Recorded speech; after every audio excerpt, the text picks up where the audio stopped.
This time, let's talk about associative binary operation. So we are going to talk about here the conditions or the criteria for a certain binary operation to be associative. First and foremost, as mentioned, we have to consider the operation to be binary operation already. So we know that it's a binary operation on a certain set, let's say on set S. If we could choose elements of set S, and if we're going to implement the set operation, let's say star, the result is still an element of S. In short, we have here the closure property. If that happens, then ultimately the operation is a binary operation on a specific set S. We still need to determine whether it's a binary operation or not before we talk about associativity, because not all operations on a certain set are binary. So first and foremost, we need to make sure that this is a binary operation on a certain set. Now let's talk about associativity. We know the property of associativity, and this is also true for binary operation. This is actually how we define it. A binary operation, let's say star as indicated here, on a certain set, let's say on set S, it could be any set, okay, is associative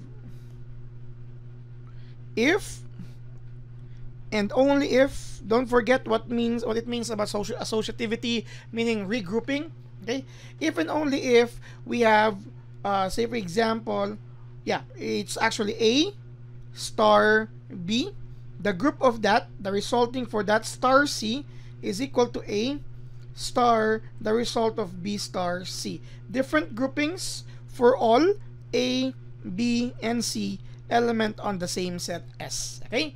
And of course, the resulting for this should also be element of S because we are talking about a binary operation.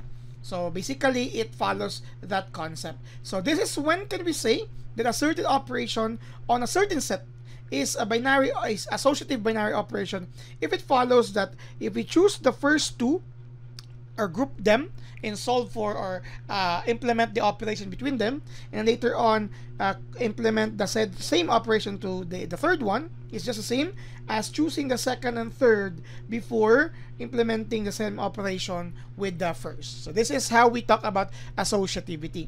Again, not necessarily all operations or even binary operations on the same set are associative. It depends on how we define the set and how we define the operation. One example of associative binary operation is the addition on our set Z, which is a set of integers, or the set of real numbers in general concept. Because if we're going to pick elements on Z and we're going to add them or implement them, definitely the sum of integers is also integer and the sum of real numbers are also real numbers. Hence, the addition is already closed. This is already a binary operation, okay, on both of this. And we know that if we have here A is just for example 1, B is 2, and C is, let's say, -3, or let's have -5, and since they are all integers, let's talk about integers, they are all elements of Z. If we have A plus the operation plus B before we add C, it's actually 1 plus 2 plus -5. This is actually equal to 3 plus -5. You will get here -2, still an element of our Z. As mentioned earlier, addition is already closed on Z and hence it's already a binary operation.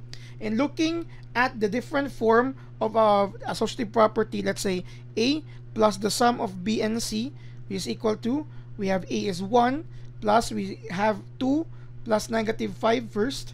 It's actually 1 plus -3. You will still get -2, again element of Z, because again addition is already closed on a binary operation in Z because of the closure property. And we can see that the result of the two different forms are actually equal. This supports that addition is really associative on Z, and this is also true on a set of real numbers. This is just to illustrate the example of associative binary operation. But then again, reminder, it should be a binary operation first before we check associativity. Because if it's not a binary operation in the first place, even if it satisfies associativity, then it's not an associative binary operation.